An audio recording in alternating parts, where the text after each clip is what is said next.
Hola compañeros, buenas tardes. Espero que estén muy bien con la ayuda de Dios. En esta serie de 3 videos quiero compartirles algunos aspectos relacionados con el tema que nos presentan en nuestro libro de referencia en la lección número 11, que tiene que ver con el verbo eimi en presente activo indicativo. Entonces, pues en el primer video les quiero compartir algunas características, algunos aspectos claves a tener en cuenta cuando vamos a ver este verbo. En el otro, unos aspectos que tienen que ver con un tema que también encontramos aquí en la lección, que tiene que ver con la sintaxis de las oraciones nominales y algunas conjunciones que tienen una característica específica, que es el ser pospositivas. Entonces, pues para que veamos un ejemplo y saber qué implica esto de ser pospositivo. Para terminar con el último video, en el que, como lo hemos venido haciendo, les voy a mostrar un ejemplo de pues lo que nos piden que hagamos, como la tarea, el ejercicio práctico para afianzar este tema que vamos a conocer. ¿Listo? Entonces, en primer lugar, teniendo presente pues el tema que vamos a tratar, el verbo eimi, pues algunos, digamos, aspectos que podemos destacar de él es: uno, que el verbo imi corresponde al verbo ser o estar en griego, pero cuando tiene estas características que les presento aquí en azul, en rojo, que es que sea en presente y que esté en modo indicativo. Además de, como lo mencionaba ahorita aquí en el libro, de estar en voz activa. Entonces vamos a ir viendo esos aspectos de nuestro verbo eimi. En primer lugar, pues como cualquier otro verbo, se va a conjugar. Entonces recuerden que conjugar es cómo es esta palabra, cómo va cambiando, va quedando de acuerdo a si es la primera, segunda o tercera persona en singular, o si es la primera, segunda y tercera persona en plural. ¿Listo? Entonces aquí en nuestra tablita les estoy mostrando la manera que sería en singular y cómo va a quedar el verbo cuando esté en plural. Entonces vamos a mirar esa parte, cómo sería. Entonces, cuando el verbo en mí está en singular, entonces va a ser de esta manera: primera persona singular, eimi; segunda persona, ei; tercera persona, esti o estim, ¿sí? Ya vamos a ver por qué esta letra aparece entre paréntesis.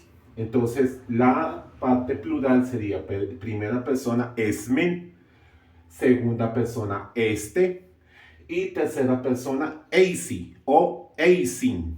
¿Listo? Entonces, como lo pueden notar ustedes aquí, compañeros, en esta parte de la tercera persona singular y la tercera persona plural, encontramos una primera característica que tiene este verbo y que, digamos, como que en otras palabras también llega a estar presente, y es la presencia de una consonante que se llama ni, pero que se coloca entre paréntesis.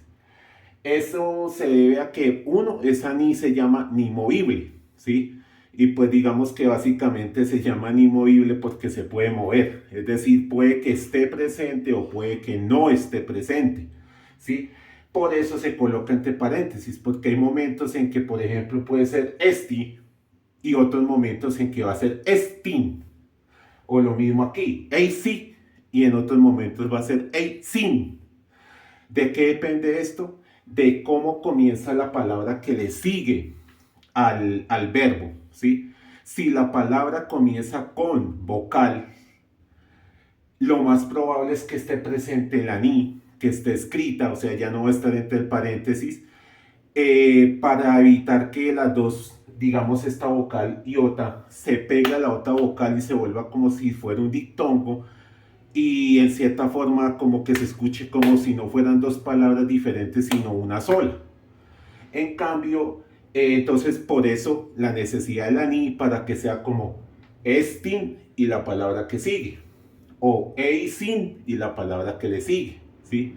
En cambio, si la palabra que le sigue a este verbo es una palabra que comienza con consonante, en cierta forma no habría como esa unión de dos vocales formando un dictongo, sino que sería más también como entendible al momento de escuchar la lectura, al escuchar las palabras, saber, es el verbo ser o estar, es la palabra, el sustantivo, el adjetivo, la palabra que sigue. Entonces, por ese motivo es que se llama ni movible y aparece entre paréntesis, porque a veces está y a veces no. Pero pues independientemente de que esté o no esté, digamos la traducción mejor, la traducción de este verbo siempre va a ser la misma, ¿sí? Siempre va a ser tal cual como la tenemos aquí en nuestra tablita. ¿Sí? No va a cambiar de que si tiene la ni se traduce así, si no la tiene se traduce de esta otra manera. No, eso siempre va a ser igualito a como lo tenemos aquí.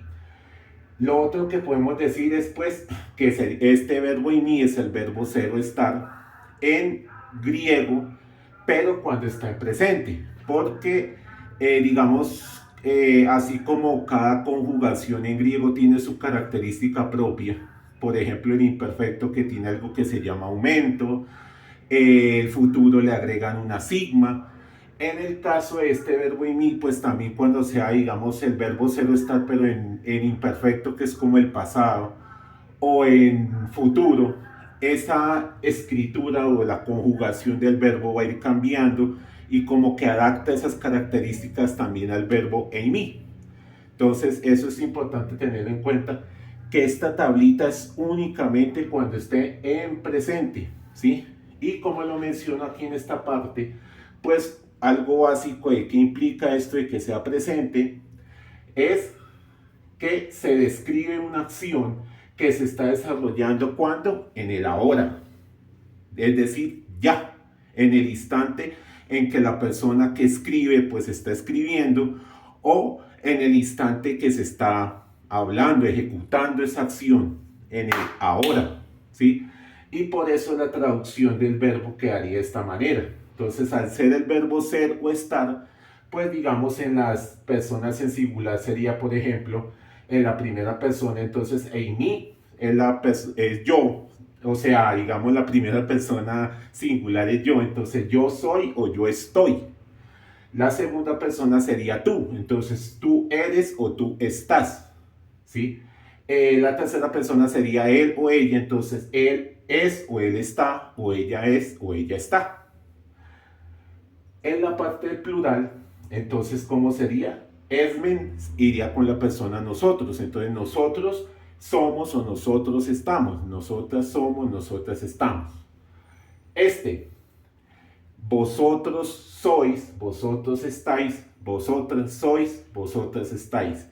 Recuerden que esta segunda persona también puede ser ustedes, ¿sí? Entonces ustedes son o ustedes están. ¿Listo? Y por último, la tercera persona sería ellos son o ellos están, ellas son o ellas están. Entonces, esa sería nuestra conjugación, cómo queda el verbo in en las diferentes personas, cómo se puede traducir, la parte del inamovible. Y el otro aspecto que podemos tener en cuenta aquí es el siguiente, lo del indicativo, ¿sí? Entonces, indicativo a qué hace referencia, a que se expresa una realidad objetiva, ¿sí? Que se sitúa en el tiempo, ya sea en el presente, en el pasado, en el presente o en el futuro, en este caso pues en el presente, pero es una realidad objetiva, o sea, algo que se está haciendo, que se está viendo, que se está llevando a cabo, no una hipótesis sobre algo que puede ser, que va a suceder, sino algo que ya es concreto, que ya se está llevando a cabo, ¿sí? Como en este momento, el estar enseñando es algo que, pues lo estamos llevando a cabo, lo estamos ejecutando. Entonces, esas son esas dos características. Y otro pedacito que les nombré aquí como digamos en el título, es que también nos dice que no solamente es presente, indicativo, sino que es en voz activa. Entonces recuerden, compañeros, que nosotros podemos encontrar tres tipos de voces: activa, pasiva y media. Entonces, primero las otras dos. Entonces pasiva es cuando el sujeto recibe la acción que alguien, otros sujetos se están llevando a cabo. ¿Sí? Es como si uno fuera el receptor de esa acción que viene de otro. La voz media es algo que se lleva a cabo, pero no solamente como que influye hacia la persona que se hace o hacia quienes se hacen, sino también esa acción recae sobre el que la está llevando a cabo. ¿Sí? Como que lo cubre, esa acción lo afecta. ¿Sí? Entonces la voz activa, ¿qué será? Cuando el sujeto hace la acción, cuando es, digamos así, como el emisor, el que la hace hacia otros. Por ejemplo, la acción de enseñar. Uno enseña hacia las personas que están, pues, atendiendo esa enseñanza. Entonces, esa es una acción activa, es que la hace hacia otros, hacia otro. Es eso, ¿sí? Es una acción activa, una acción que se lleva a cabo hacia otro sujeto o otros sujetos. Entonces, esos son aspectos que debemos de tener en cuenta en este verbo in me, su conjugación, cómo se traduce al español teniendo en cuenta cada persona, la parte del ani que puede estar o puede que no esté, el que sea en presente, es lo que implica que es indicativo, la parte que sea en voz activa y también otra partecita que debemos de tener en cuenta aquí en esta tablita que les comparto, compañeros, tiene que ver con esta personita que tenemos aquí. La segunda persona singular, ¿sí? Recuerden, compañeros, que en griego hay algo que se llama espíritus, que son, por ejemplo, estas como comillitas que hay aquí en la iota, aquí en la epsilon, en la iota. Esos espíritus, hay un espíritu áspero que es como un sonido de una J y un espíritu suave que pues no tiene ese sonido característico. Y tenemos nuestros acentos que tienen la forma de la tilde, acento grave, acento el agudo y el acento circunflejo, ¿sí? Esa va a ser parte, digamos, de esos signos que podemos encontrar en el griego. ¿Listo? Por ejemplo, los espíritus, cuando la palabra comienza con un diptongo, se le colocan en la segunda vocal del diptongo. Cuando no es así, pues va en la primera vocal. Y aquí, como lo pueden notar, compañeros, pues todas las palabras o toda la conjugación tiene, ya sea su espíritu, su acento, tiene pues esas características como tal, ¿cierto? Pero cuando ya se usan en un texto bíblico, cuando ya se están usando en una oración, pues digamos, se está escribiendo en griego, toda la primera, la tercera persona en singular, la primera, la segunda y la tercera persona en plural se vuelven palabras enclíticas, ¿sí? ¿Qué quiere decir eso de enclítico? Que esos acentos se desaparecen. Va a ser una palabra que no va a tener acentos, ¿sí? Va a ser una palabra que se le va a omitir esas, digamos, tildes que vemos nosotros aquí. Y en cierta manera es como si, por ejemplo, la palabra el verbo tiene antes de ella un sustantivo, un adjetivo, otra palabra. Es como si dijera, me prestas tu acento, compartimos el acento tuyo, los dos, porque yo ya no tengo acento propio. Y por eso, digamos, cuando las veamos en un texto bíblico, estas primeras, tercera persona, primera, segunda y tercera, no van a tener el acento, no van a tener la tildecita, ¿listo? La única que no entra en esa característica es la segunda persona singular. Esa persona sí se mantiene así tal cual, va a tener su espíritu, va a tener su acento que se llama circunflejo, va a tener esa característica allí, va a estar allí presente. Entonces es la única que no se vuelve enclítica, es decir, que no pierde su acento y le pide prestado el acento a la palabra que tiene antes, sino que yo tengo mi propio acento y no necesito del acento de la palabra vecina. En cambio, las otras personas sí. Aquí, como les digo en la tablita, se le coloca porque está solito. Es para ver cómo se conjuga. Pero ya cuando se use en un texto bíblico, esos acentos se van, se desaparecen. Entonces, esa es otra característica que debemos de tener en cuenta. ¿Listo, compañeros?